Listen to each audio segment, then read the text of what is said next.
Cerca Teleeuropa sul tuo Play Store o Apple Store e scarica la nostra app.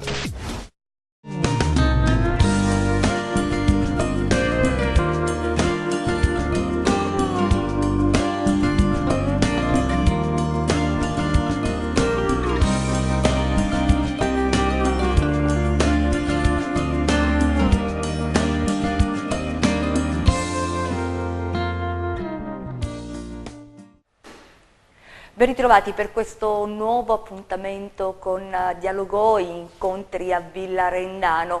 Oggi tratteremo un argomento molto particolare, parliamo di trasparenza che ha tanti significati se voi andate a cercarla proprio sul vocabolario della lingua italiana. Forse trasparenza è una parola anche un po' abusata, ci piace sottolineare e, come dire, recepire un concetto trasferito da Franco Pellegrini. La parola trasparenza ci porta diritti al valore della democrazia, della politica e della buona amministrazione.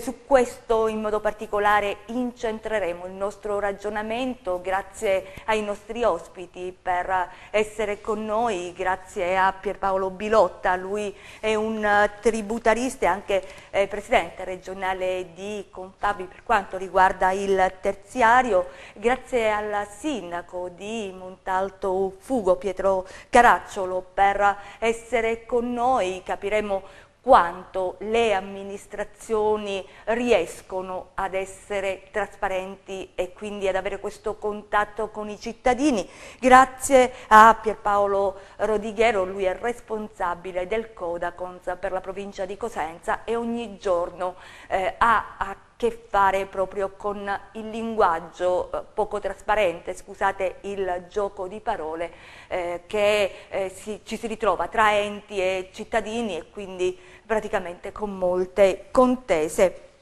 Cominciamo quindi subito da lei, Bilotta. Dicevamo trasparenza in senso lato, ma nel concreto, proprio da tributarista, quali sono le difficoltà e quindi che tipo di linguaggio si usa per comunicare con i cittadini? È un linguaggio intanto semplice, la trasparenza può avere anche una doppia faccia, un po' come la moneta, può essere una sorta di gioco, trasparenza nel dire è facile, però può essere anche ambigua, forse al cittadino arriva questo altro aspetto, cioè l'ambiguità del linguaggio burocratico.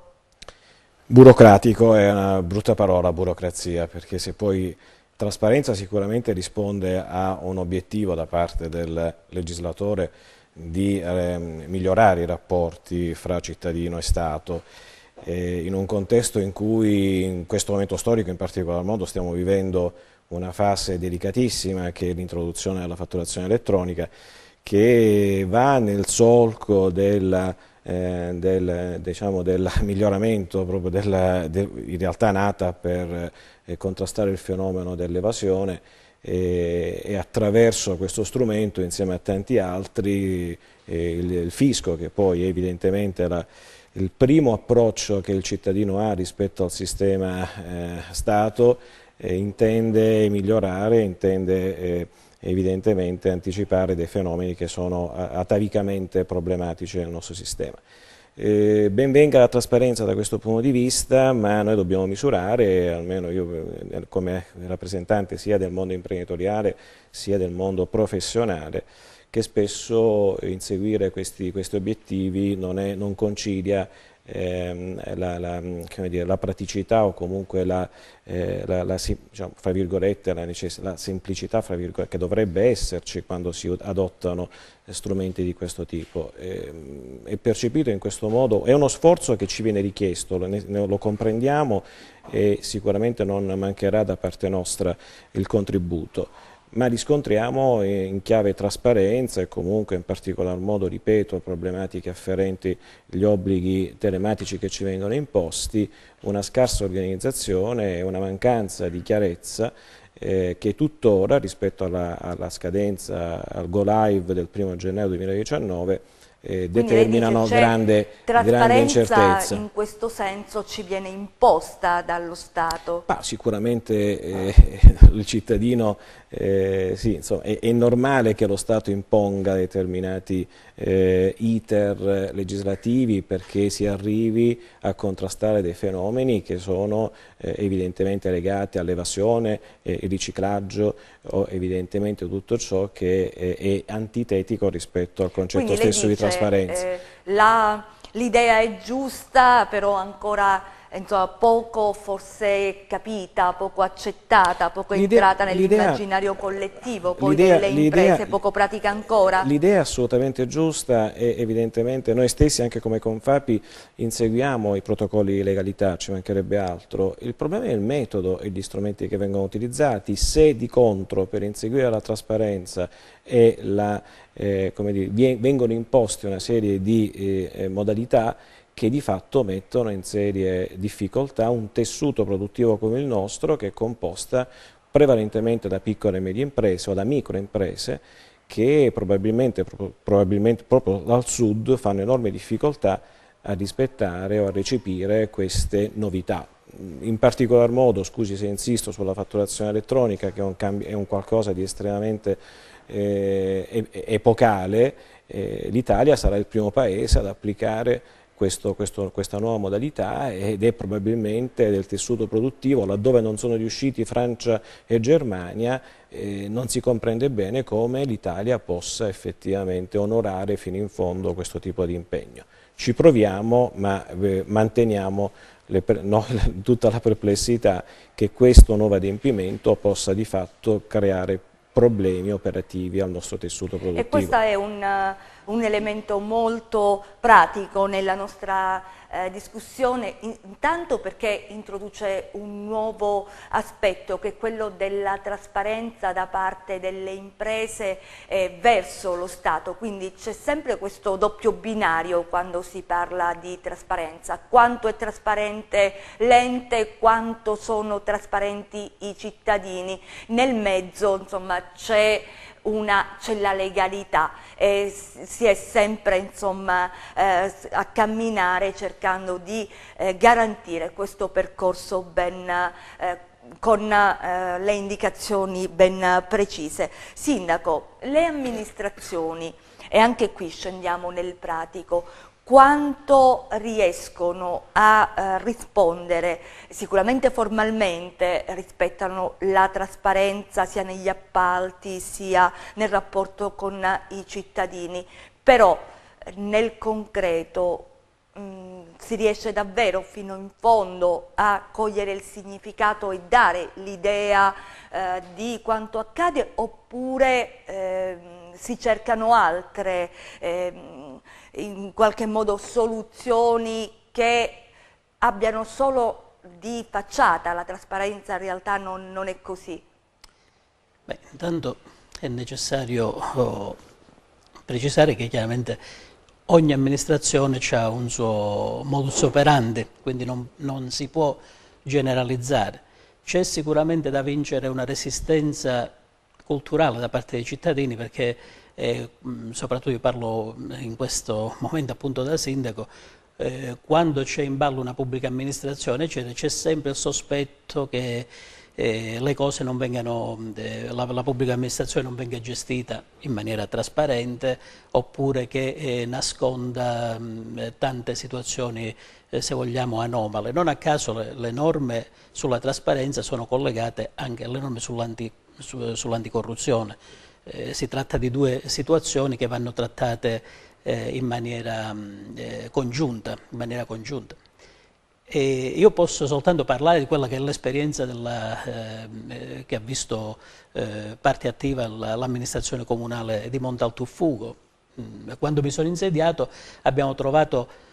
sicuramente abbiamo trovato degli aspetti molto carenti, per cui ciò che riguarda parliamo soprattutto del sito del comune, dove praticamente vanno pubblicate tutte le attività della nostra amministrazione. Abbiamo trovato delle carenze importanti e quindi praticamente ci siamo rimboccati le maniche, anche perché, tra altre cose, noi siamo un comune che ha dovuto affrontare un po' la problematica del predissesto, quindi si presupponeva anche la necessità si metteva in conto la necessità di regolarizzare e di rendere al meglio sotto il profilo della trasparenza la nostra attività amministrativa. Tra le altre cose, il primo punto del mio programma amministrativo era proprio quello di rendere attuale la trasparenza amministrativa degli atti amministrativi, e quindi noi ci tenevamo moltissimo a concretizzarli. Ci siamo resi conto delle lacune che presentava il nostro sistema, per cui la prima cosa che abbiamo fatto, abbiamo dato incarico ad un'agenzia per risistemare un po' questo mezzo di comunicazione con i cittadini. A distanza di tempo devo dire che, al di là di quello che potrebbe essere l'aspetto formale, come diceva lei, al quale diciamo, tutte le amministrazioni sono costrette ad adeguarsi per disposizioni normative, devo dire la verità che noi abbiamo avuto degli importanti riconoscimenti. Per esempio Montalto è in quel settore particolare, Bussola Trasparenza si chiama, che è del Ministero è un rilevatore del Ministero della Semplificazione, per la semplificazione, e noi praticamente siamo nei parametri massimi, siamo riusciti ad arrivare. Lei dice comunicazione è uno dei passaggi fondamentali per la trasparenza, la comunicazione istituzionale verso il cittadino, però spesso le amministrazioni fanno ricorso ad esempio ad appalti con gare molto a ribasso, fanno ricorso in molte città agli affidamenti diretti. Allora, tutto questo è trasparenza per il cittadino? Non è illegale, però è trasparenza per il cittadino. Io ripeto, parlo sempre per la mia esperienza. Noi affidamenti diretti non ne abbiamo fatti, nemmeno al di sotto della soglia dei 40.000 euro, perché in qualsiasi modo praticamente vengono queste cose, piccoli interventi vengono sempre gestiti sotto forma di gara, quindi praticamente da questo punto di vista non abbiamo nessun tipo di problemi. Comunque tutti questi affidamenti vengono tutti pubblicati. Per quelli superiori noi abbiamo insieme al Comune di Rende poche settimane fa con il Comune di San Vincenzo La Costa, si è aggregato anche il Comune di San Vincenzo La Costa, abbiamo costituito la centrale unica di committenza, dove abbiamo destinato, e noi personalmente abbiamo destinato la persona che per noi uno dei responsabili degli uffici, che per noi è la persona più idonea a garantire l'assoluta trasparenza e legalità nella gestione delle gare. Non a caso stiamo operando da 3 anni insieme al Comune di Rende, non abbiamo avuto problematiche di nessun genere, nessun tipo di problemi, quindi ritengo che da questo punto di vista noi, per quanto riguarda la nostra esperienza, non abbiamo nulla di che lagnarci. Tra le altre cose, tutto quello che attiene alla nostra attività viene trasmessa, viene relazionata annualmente dall'OIV del Comune di Montalto, e viene trasmessa all'ANAC come per legge. Sindaco, lei ha usato molto la trasparenza legata alla legalità quasi come sinonimo, certo. È percepito in questo modo? Da parte mia sicuramente sì. Noi abbiamo fatto questo proprio per dare la dimostrazione che praticamente che l'amministrazione che stiamo portando avanti è un'amministrazione che non deve avere ombre di nessun tipo. Poi è chiaro che poi le speculazioni ci stanno in un contraddittorio, diciamo, amministrativo con le opposizioni, eccetera. È chiaro che praticamente poi ci stanno questi contraddittori un po' anche accesi, eccetera. Però voglio dire, i nostri atti sono praticamente vengono pubblicati sempre, non abbiamo nessun tipo di problema, insomma, non c'è nulla da nascondere, proprio perché noi abbiamo voluto che praticamente tutto quello che faceva l'amministrazione fosse a portata dei cittadini che possono consultare il Lei dice la nostra è un po' un modello come amministrazione? Io ritengo di sì. Poi tra le altre cose noi stiamo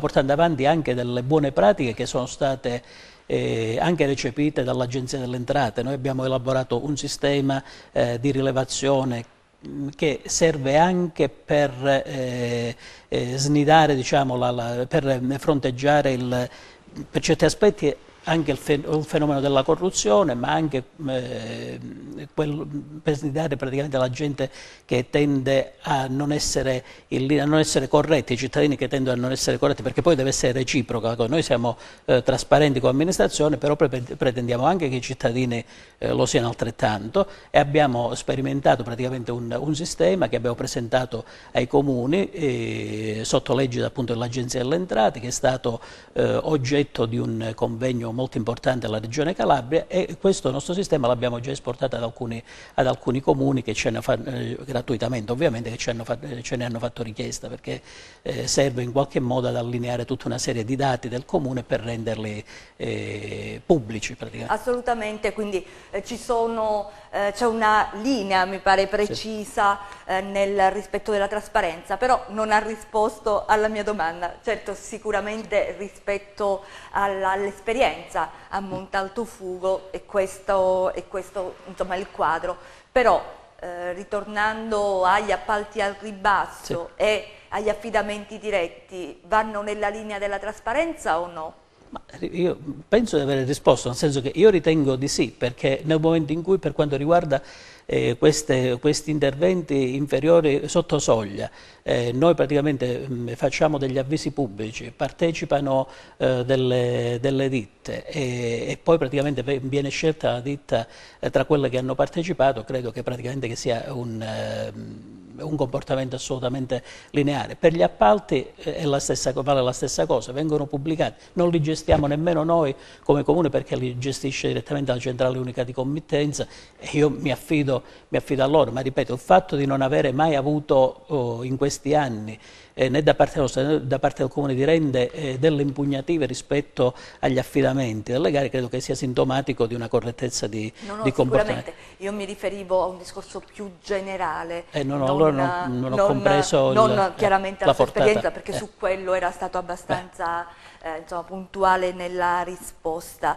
Pierpaolo Rodighiero, altro problema della trasparenza, soprattutto per quanto riguarda gli enti pubblici, sono dei bandi che, per entrare ancora una volta nel pratico, il fitto casa, no? Si prevede più enti, comune, regione, in mezzo il cittadino, i notevoli ritardi, i bandi a cui si partecipa, moltissimi sono i cittadini che poi si rivolgono alle associazioni dei consumatori perché non sanno in questo tunnel burocratico che cosa accade, se possono prendere degli impegni, se non li possono assumere, se devono insomma in qualche modo risolversi da soli il problema. Allora, questo ginepraio è trasparenza? La trasparenza amministrativa per noi cittadini è un diritto negato, non c'è trasparenza amministrativa. Il sindaco prima parlava, ed è giusto che sia così, le pubbliche amministrazioni hanno puntato e puntano la loro attenzione sulla trasparenza su quello che fanno, e quello che fanno naturalmente segue rigorosamente l'adempimento di norme e regolamenti. Assolutamente non è espresso, diciamo, il diritto alla trasparenza su quello che hanno. Mi spiego meglio. La pubblica amministrazione sostanzialmente che cosa ha? Raccoglie milioni e milioni di dati di noi cittadini, parliamo dall'ente locale fino all'ente Stato. Il cambio culturale è quello veramente di andare ad affermare giorno per giorno che i dati che ha l'amministrazione è un patrimonio del cittadino, non dell'ente. Noi qui vediamo che la distanza che c'è fra cittadino ed ente in che cosa si esplica? Che l'ente è una cosa a parte dal cittadino, dimenticando che tutto quello che ha l'ente sono informazioni del cittadino. La Carta Costituzionale nostra afferma che l'amministrazione deve adoperarsi per essere trasparente, ma neanche la Costituzione riconosce al cittadino che ha il diritto, che deve essere soddisfatto, ad avere le informazioni di cui ha interesse.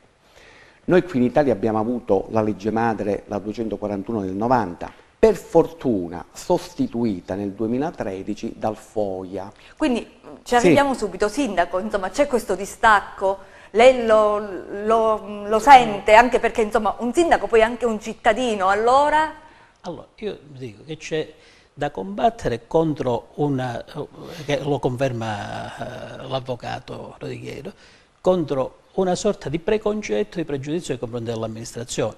Però nel momento in cui l'amministrazione pubblica tutti i dati di cui dispone, nel momento in cui al cittadino per legge è concesso prima l'accesso civico, un accesso addirittura straordinario, eccetera, io non credo che ci sono le potenzialità per poter venire a conoscenza di ciò che il cittadino vuole, chiaramente nei limiti delle prescrizioni di legge, perché ci sono alcune situazioni rispetto alle quali il cittadino per legge o per regolamenti non può, a cui non può accedere, insomma. Ma fermo rimanendo questi limiti che ci sono, io credo che al cittadino non sia precluso di avere tutte le informazioni che ritiene da un ente, parlo dell'ente comunale, ma credo che sia riferibile a qualsiasi ente. Io non so esattamente a che cosa sia. Allora, il problema è questo.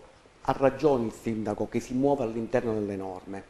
È sbagliato proprio la costruzione legislativa, perché è vero quello che dice il sindaco, perché qui in Italia il cittadino si può rivolgere al difensore civico, si può rivolgere al garante per la privacy e si può rivolgere sappiamo, l'anticorruzione, no?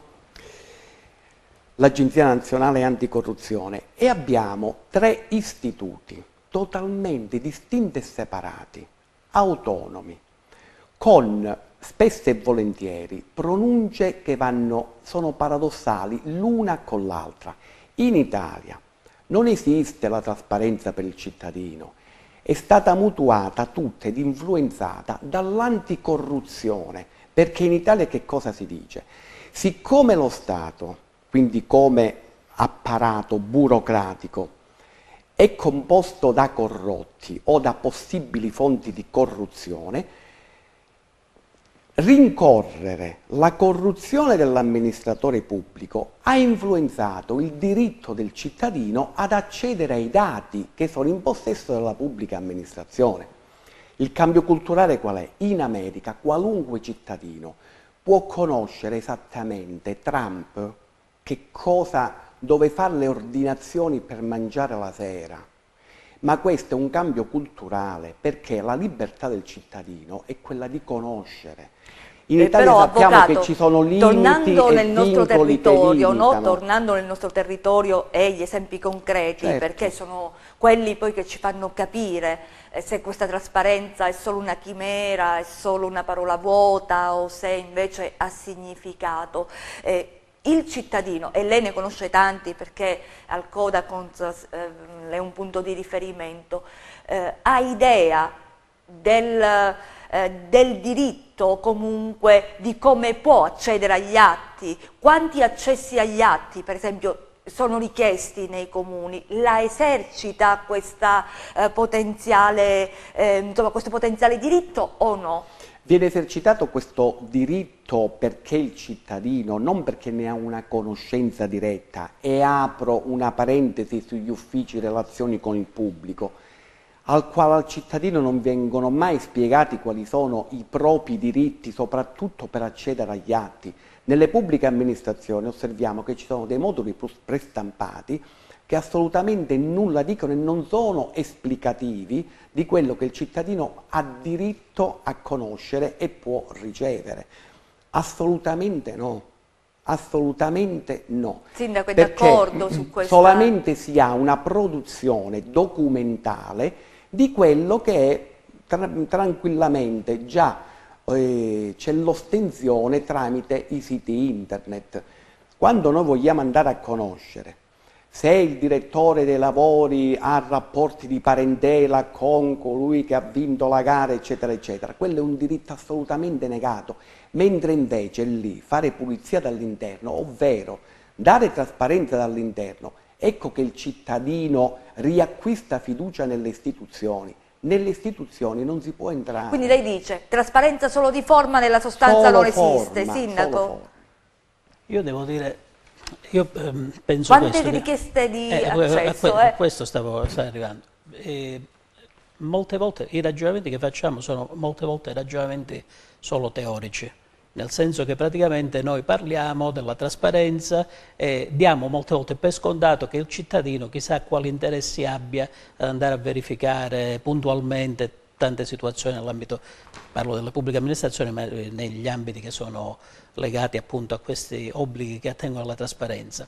La realtà invece ci dice il contrario, ci dice che praticamente noi abbiamo delle richieste di accesso solo ed esclusivamente nel momento in cui un cittadino si ritiene di essere stato leso in una certa situazione sua personale, specifica. Quindi viene meno quell'elemento di un po' più generale che dovrebbe coprire praticamente questo impianto normativo a favore praticamente delle esigenze specifiche del singolo cittadino. Io devo dire la verità che in 4 anni e mezzo avrò avuto non più di 5 richieste di accesso agli atti da parte dei cittadini, e tutte situazioni specifiche che riguardavano la loro sfera squisitamente personale. Quindi se lo affrontiamo da questo punto di vista, convengo con Pierpaolo che è stata un fallimento. E su questo ci fermiamo, c'è la pubblicità, restate con noi.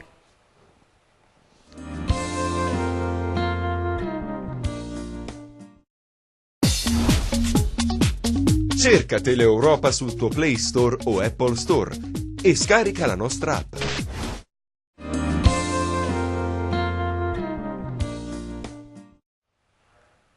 Seconda parte di Dialogò Incontri a Villa Rendano. Ve lo ricordo, ci stiamo occupando di trasparenza e stiamo davvero capendo quanto questa parola sia ben utilizzata ma forse per nulla applicata. Ci sono stati nella prima parte i numeri che ci hanno colpito molto, i numeri che ha dato il sindaco di Montalto, Pietro Caracciolo, rispetto alla richiesta di accesso agli atti al comune. Lui ha detto 5 in 4 anni, insomma ci sembrano davvero poche, e questo ci fa comunque riflettere e ci fa aprire anche una nuova discussione. Ricominciamo da lei, Pierpaolo Bilotta, lo ricordo, lui è tributarista. All'inizio abbiamo parlato dell'introduzione, tra l'altro per le imprese, della fattura elettronica. Allora, quanto la trasparenza viene invocata per patti molto personali e quanto invece per questioni che ci riguardano tutti pubblicamente, no? Se qualcosa chiaramente lede i nostri interessi, siamo pronti ad avanzare delle richieste, forse anche a sottoporci ad un lungo iter burocratico. Quando invece è un bene collettivo diventa tutto forse più difficoltoso, nel senso che proprio il cittadino ha meno interesse perché ha un pregiudizio proprio sull'iter con cui vengono affrontate le procedure pubbliche. Così?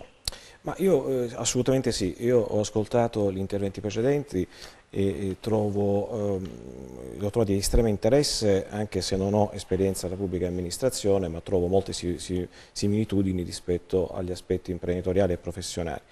Lo dico anche da responsabile anticorruzione e trasparenza del mio ordine. E in realtà quello che sta accadendo, o gli sforzi che si fanno in Italia probabilmente, sembra che non vadano mai a compimento. E l'esempio della fatturazione elettronica lo dimostra palesemente, laddove lo spirito... Quanti professionisti sono pronti per utilizzarla in Calabria? Ma il problema non è tanto dei professionisti, il problema è delle imprese. I professionisti hanno naturalmente la vocazione ormai consolidata di utilizzare strumenti informatici con dei protocolli di collaborazione che abbiamo con l'Agenzia delle Entrate, siamo intermediari, siamo obbligati a svolgere una quantità enorme di lavoro. Perché le imprese hanno delle difficoltà? Hanno difficoltà perché l'obbligatorietà dello strumento elettronico non si concilia con la struttura del nostro tessuto, che è di microimprese che non sono avvezze all'utilizzo informatizzato.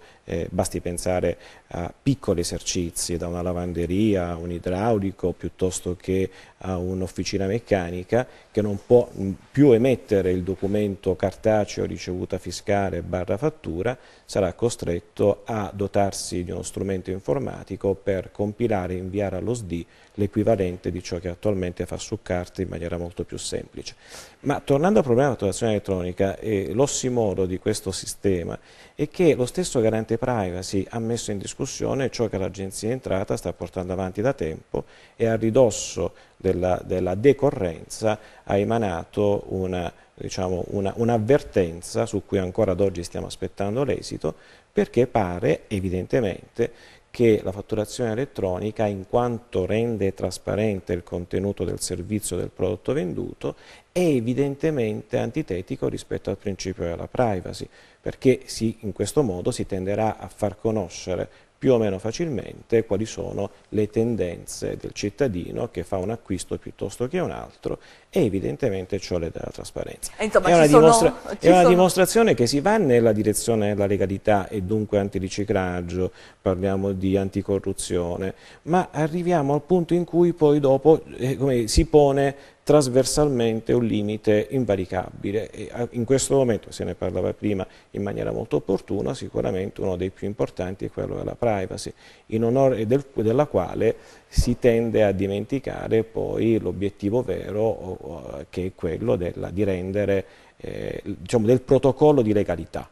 Sì, ci sembra insomma che ci siano comunque diverse contraddizioni per quanto riguarda la fattura elettronica, trasparenza che però impatta con la praticità, le imprese che sono microimprese e non si capisce bene come vogliano però poi essere incentivate. La fatturazione elettronica potrebbe essere uno strumento per rendere tutto chiaro, però siamo pronti, non siamo pronti né come infrastruttura. Qui ci vorrebbe davvero un'altra trasmissione per capire il perché non siamo pronti. Né come infrastrutture. Avvocato Rodiguero, la vedo perplesso su questo, non siamo pronti, e sulla trasparenza della fattura elettronica. Allora, non siamo pronti per quale motivo? La fatturazione elettronica sta creando molti problemi perché naturalmente operiamo anche noi sul territorio, e ancora una volta perché si deve chiamare trasparenza la fattura elettronica, che è un altro adempimento burocratico che va a caricare già le piccole e medie imprese, le microimprese che sono già onerate da 50.000 obblighi di legge che praticamente non deve. Perché si chiama trasparenza? Perché deve essere chiamato un altro modello di trasparenza alla fatturazione elettronica? Non è nient'altro di un altro strumento di controllo dello Stato nei confronti del cittadino. Però questa non è trasparenza, è semplicemente mettere nuovi costi, nuovi adempimenti, e quindi praticamente è tutto tranne che trasparenza. Però, Sindaco, la fattura elettronica, e termino semplicemente, è vero che c'è un problema di privacy, ma noi che quotidianamente siamo profilati come andiamo a comprare qualcosa al supermercato o in farmacia, c'è la profilazione che la usano le aziende per offrirci dei prodotti. Perché il cittadino non può accedere ai dati delle aziende e dire che dati hai raccolto, che preferenze noi abbiamo?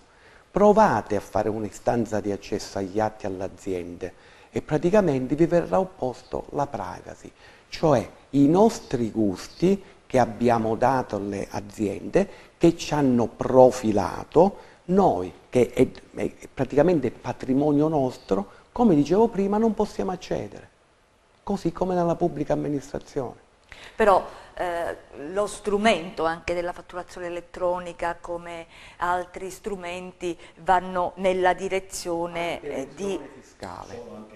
Anti-elusione, esatto, e non quindi c'entra nulla con la trasparenza. Assolutamente, però anche quello è un problema, no, rispetto ad uno Stato e rispetto ai cittadini che hanno, insomma, dei servizi, no?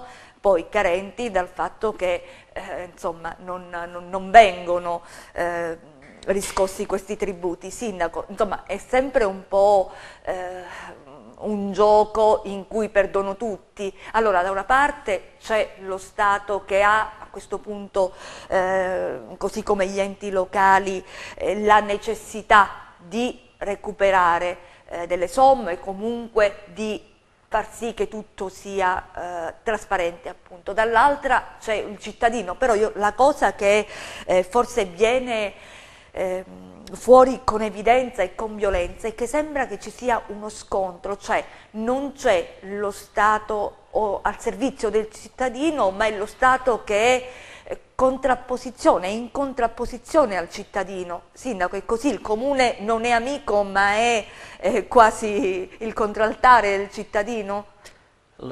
Intanto devo dire che secondo me molte volte si svia un po' l'attenzione da quello che dovrebbe essere l'obiettivo di questa normativa sulla trasparenza.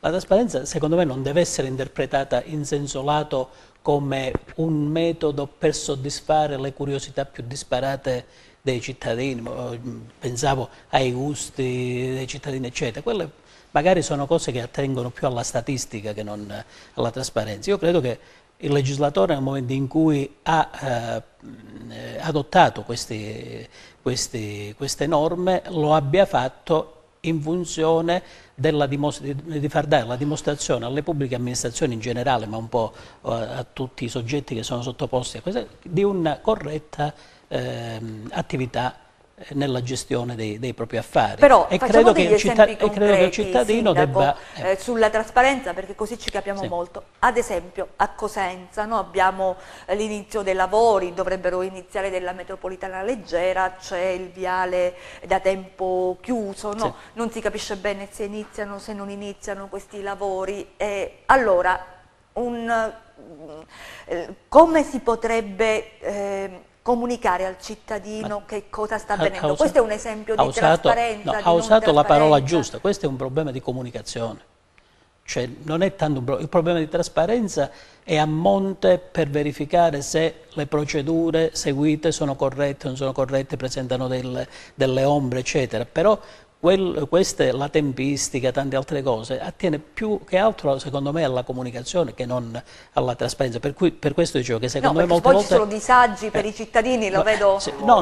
Il problema, penso che problema di tutti quanti. In Italia non si può chiedere la motivazione di un fenomeno, non si può chiedere. L'accesso, la trasparenza è garantita se il cittadino, ecco la stortura, conosce esattamente il numero di delibera seduta del Consiglio Comunale e allora può accedere all'atto, non può dire no, perché chiedere spiegazioni al cittadino è vietato in qualunque pubblica amministrazione, è un diritto che non esiste, non negato, non esiste. Infatti, Sindaco, no, vi si può dire mi fai accedere agli atti di quell'appalto, ma non perché, le motivazioni, perché tu mi chiedi una strada chiusa 2 mesi, io non te le posso chiedere, perché è vietato dalla norma. Io posso accedere agli atti, non alle motivazioni, che ci sono tutte, per cui già andare a chiedere al cittadino come mai è precluso il diritto. Il cittadino può accedere solo se conosce gli atti, e quindi l'accesso agli atti, perché non può essere in Italia, in questa stortura giuridica, non può essere mi dai tutti gli atti del viale Tizio e Caio, non lo puoi fare, puoi accedere solamente agli atti che conosci, che sai esattamente indicare. Quindi non esiste per il cittadino conoscere il perché, no, di un atto dell'amministrazione è un diritto che non esiste, nemmeno legale. Chiarissimo, siamo davvero in chiusura, Pierpaolo Bilotta, quindi possiamo chiudere questo nostro incontro dicendo che la trasparenza è un'illusione?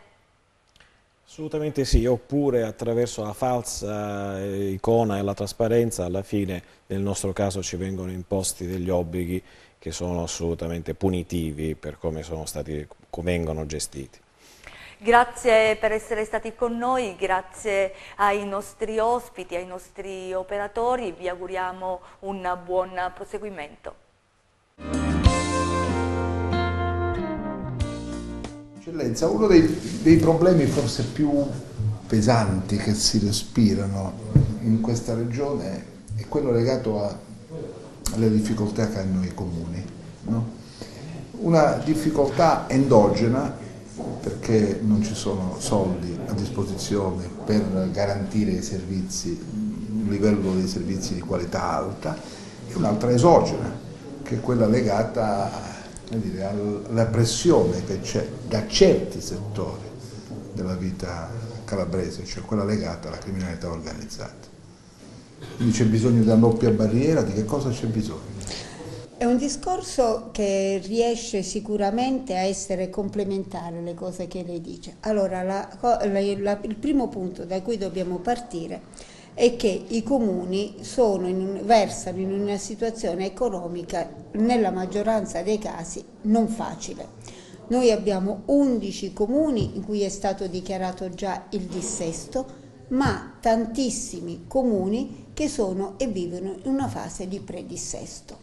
E altri che, pur non versando in queste due condizioni, hanno comunque carenza di risorse economiche. Però, se da una parte c'è la carenza di risorse, dall'altra parte quello che manca è purtroppo una classe dirigente adeguata. Cosa vuol dire? Cosa vengo a dire? Non è possibile, voi sapete, oggi è stato prorogato il termine dell'approvazione del bilancio a febbraio. Ora, il prefetto, nel caso in cui questo bilancio non venga approvato, ha la sanzione, della diffida. Questa dovrebbe essere una sanzione e dovrebbe essere un provvedimento estremo. Ora vi dico che è diventata la prassi, il 90% dei comuni viene diffidato e viene visto e vissuto dai comuni come una proroga, non come una sanzione. Perché cosa succede? Molte volte i comuni, vecchio, tra virgolette, capo ufficio della ragioneria è andato in pensione. Spesso vivono di dirigenti a scavalco con altri comuni, quindi tempi limitati, oppure hanno il ragioniere che non ha fatto più formazione e che quindi non riesce a essere al passo con la normativa. Per cui cosa abbiamo? Abbiamo queste grandi deficienze, questi grandi vuoti, questi momenti veramente problematici. È ovvio che tanto più è ignorante il comune, tanto più non risponde, tanto più il tessuto risulta permeabile. Ma in Calabria questa difficoltà, no, è riscontrabile in maniera palese rispetto ad altre realtà del paese o no?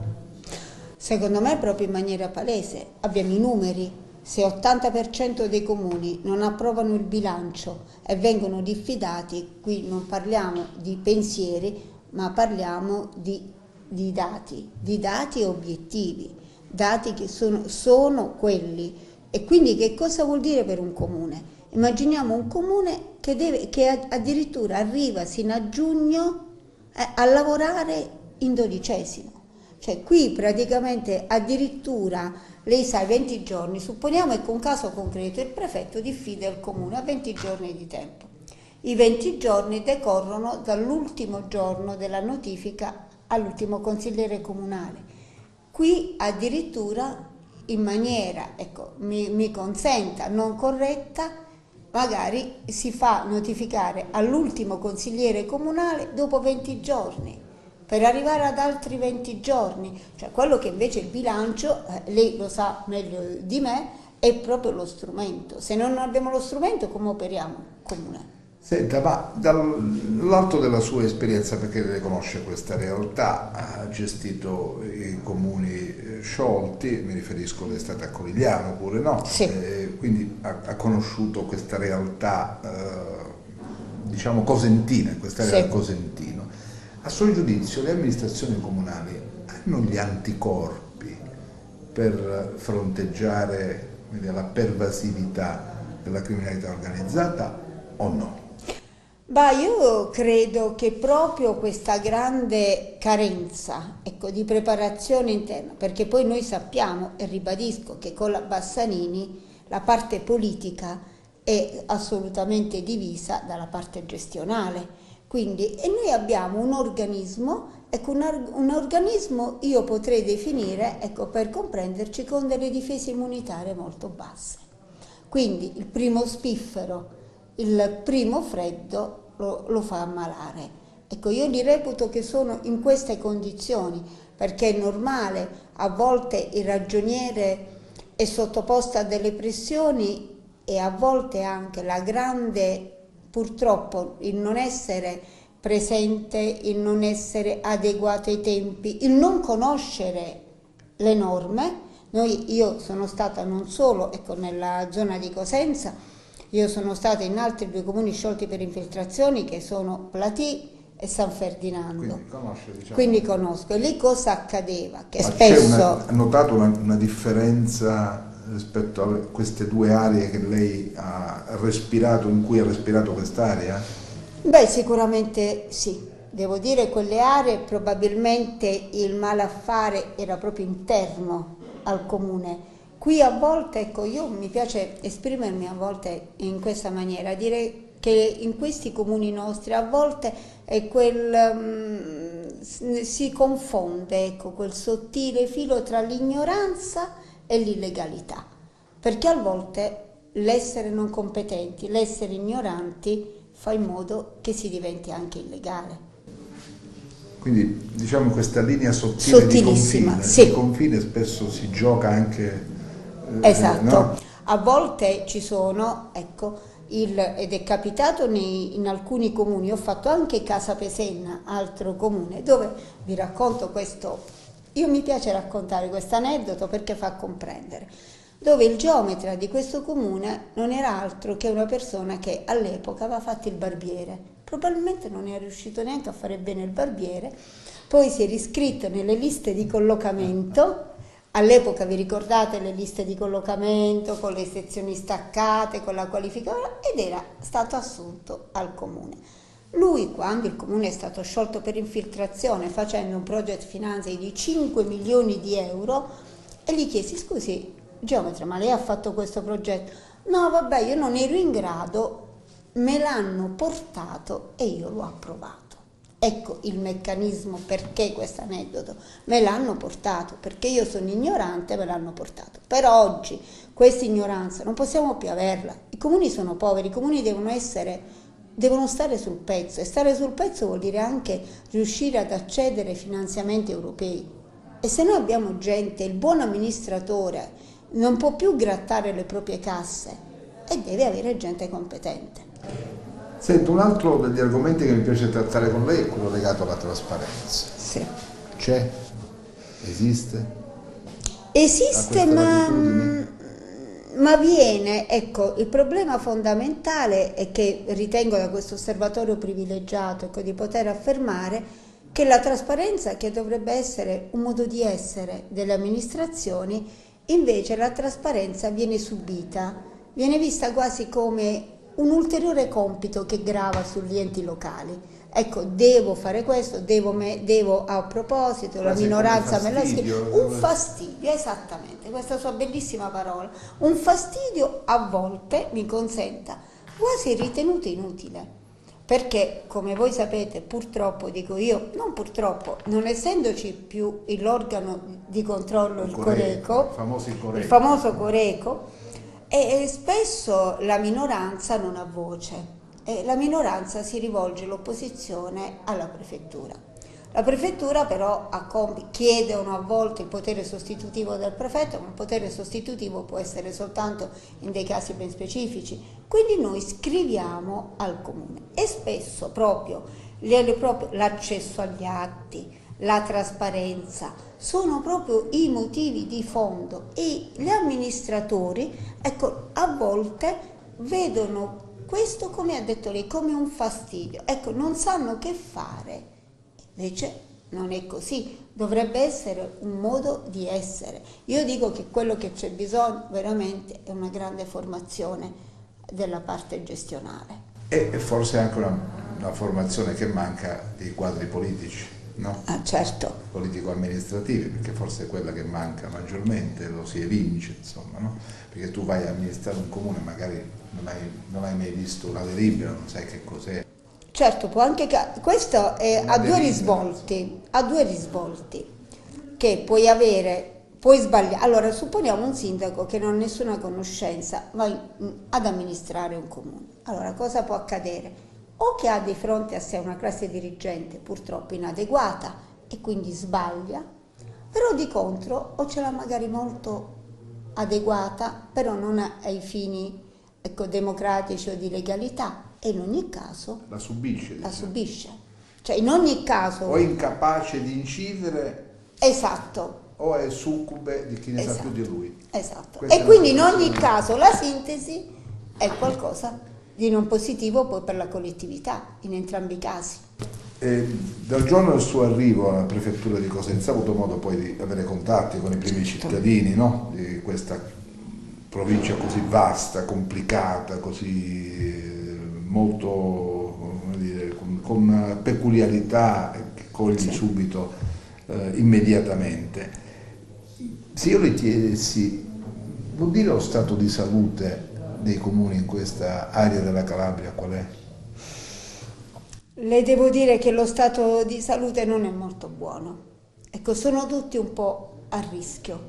Sono a rischio, diciamo a rischio di malattie, come ho detto prima, e sempre ritornando per le due ipotesi, sia per l'ipotesi ovviamente di subire o di non essere capace, e comunque consideriamo anche l'elemento tempo. Spesso, ecco, anche all'interno dei comuni sono andati in pensione, non c'è stato il ricambio. Ora tutti i comuni che sono non solo in dissesto, ma sono in predissesto, lo sa che sono bloccati, non possono assumere neanche un 110 e quindi non hanno gli strumenti, cioè loro sono incapaci del rendiconto, non riescono proprio a gestire, e la parte della ragioneria è difficile e poi è la parte ovviamente cardine di una struttura comunale. Poi molti comuni sono oberati di debiti, no? Assolutamente rischiano sì. il default. Esatto.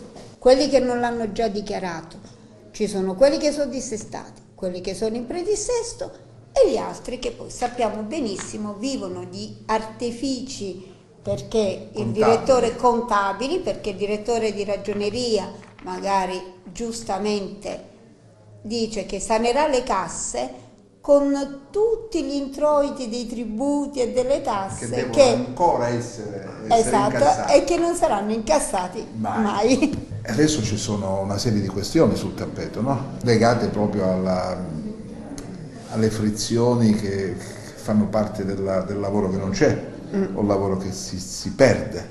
Certo. No? Questa è un'altra... Noi quotidianamente, anche oggi, abbiamo tentativi di conciliazione, perché in prefettura ci sono i tentativi di conciliazione, il lavoro che si perde. Oltretutto, questa è una caratteristica di tutto il Sud Italia, di avere spesso consorzi di cui fanno parte gli enti locali che non hanno i soldi per versare e quindi dipendenti che non hanno lo stipendio, un po', no? Il famoso gatto che si morde la coda. Sì. Certo, una cosa che si potrebbe fare molte volte, io proprio oggi leggevo come invece nel nord Italia c'è veramente una grande differenza, in modo particolare Lombardia, Veneto, l'istituto della fusione dei comuni è molto diffusa, se fatta bene. Qui tenta, perché c'era l'esempio di Casali del Manco, sì. dopo la felice conclusione del percorso che hanno intrapreso il Corigliano Rossano, adesso c'è qualche altro comune che tenta di farlo, mi viene in mente San Marco Argentano, con i Cervicati, insomma. Questa è l'unica strada però percorribile, perché se no non c'è la possibilità. Piccoli comuni con 1000 abitanti, 800 abitanti, ma come possono immaginare di poter andare avanti? No? Perché c'è bisogno di soldi per garantire i servizi ai cittadini, come lo fai? Esatto, però questa è una questione di mentalità e devo dire non riguarda solo la Calabria, ora si parlava forse un comune in Puglia, cioè mentre al nord hanno compreso, ecco, che questa è la strada per far arrivare più soldi. Ecco, la strada per riuscire a dare delle risposte. Io vi dico spesso, quando mi piace, ecco, essere presente nei comuni, specie quando, ecco, l'amministrazione, ecco, crea degli eventi, ma oggi veramente fare il sindaco diventa una missione, perché devi dare delle risposte alla collettività e spesso queste risposte non le hai. Oltretutto, abbiamo detto prima, con le carenze economiche, le prime che vengono oltretutto che non puoi più erogare sono i servizi. E quindi non hai servizi di qualità. Nel momento in un comune non c'è mensa, non puoi garantire il trasporto degli alunni, le risposte che dai non sono molto buone. Assolutamente sì, poi se a questo aggiungiamo magari un sindaco incapace, allora vuol dire, no? Il quadro è chiaro. Perché non riesci a garantire i servizi, non hai soldi, hai incapacità di assumere decisioni perché non conosci la materia, perché non sai come muoverti, e allora chi paga tutto questo? Il cittadino. Il cittadino. È sempre così, no? È sempre così, noi stiamo invogliando i comuni, si spendono tanti soldi, abbiamo ecco il discorso della videosorveglianza. Abbiamo videosorveglianze, accade un evento. Ah no, ma si erano rotte le telecamere. Come è successo a Diamante. Se la telecamera avesse funzionato. Quindi non per dire, ma la oggi non possiamo necessariamente chiedere comitati per avere un poliziotto in ogni angolo. Il poliziotto, dico poliziotto, intendo, ecco, la forza dell'ordine, ecco, presente sul territorio, farà quello che deve fare. Però non è possibile, ecco, che la videosorveglianza, anche perché la videosorveglianza funziona molto anche da deterrente, perché quello che oltretutto io voglio evidenziare solo questo, il problema di molti cittadini di questo momento e in tantissimi comuni è l'essere venuta meno la percezione di sicurezza. Perché nel momento in cui io convoco un comitato, probabilmente le forze dell'ordine mi dicono che non ci sono più furti dell'anno precedente, però è la percezione che al cittadino non è così. Il cittadino, anche perché magari alcune rapine, ce ne può essere una, però con il proprietario in casa diventa più efferata e quindi la percezione del cittadino è minore. Senta, Eccellenza, l'ultima domanda che voglio farle è questa. Lei prevede un nuovo anno all'insegna della stabilità amministrativa o no? Noi ci auguriamo, ecco... Ma il sentore, le carte che lei ha visto, i rumori che ha ascoltato, vanno in questa direzione? Non so, io mi auguro soltanto, ecco, noi staremo vicini ai comuni. Noi staremo vicini ai comuni e mi auguro, ecco, la nostra porta è aperta, mi auguro anche nello scrivere molto a loro non venga visto, ecco, come qualcuno che pontifica, ma qualcuno che magari vuole solo, ecco, cercare, ecco, di portare veramente nella legalità. Perché sulla legalità il concetto che deve passare non si media sulla legalità e la legalità non è qualcosa, deve essere un modo di essere, non un risultato da raggiungere. Forse necessita un lavoro culturale, no? Più approfondito, continuo, costante, per mettere a disposizione di chi amministra gli strumenti. Sicuramente. Muovere il cammino amministrativo lungo un binario come quello della legalità e della correttezza. quello che ho detto prima, non si può pensare che la sanzione sia una proroga, tanto poi arriva la sanzione, poi mi prendo 20 giorni, poi lo notifico al 30° giorno, cioè è una questione culturale. Cioè, il bilancio c'è, una casa, se deve amministrare il bilancio lo deve avere, non è che una normale famiglia tot di uscite. Invece qui fanno tot di uscite e poi le entrate vediamo. E poi le entrate vediamo. Grazie Eccellenza. Grazie a lei.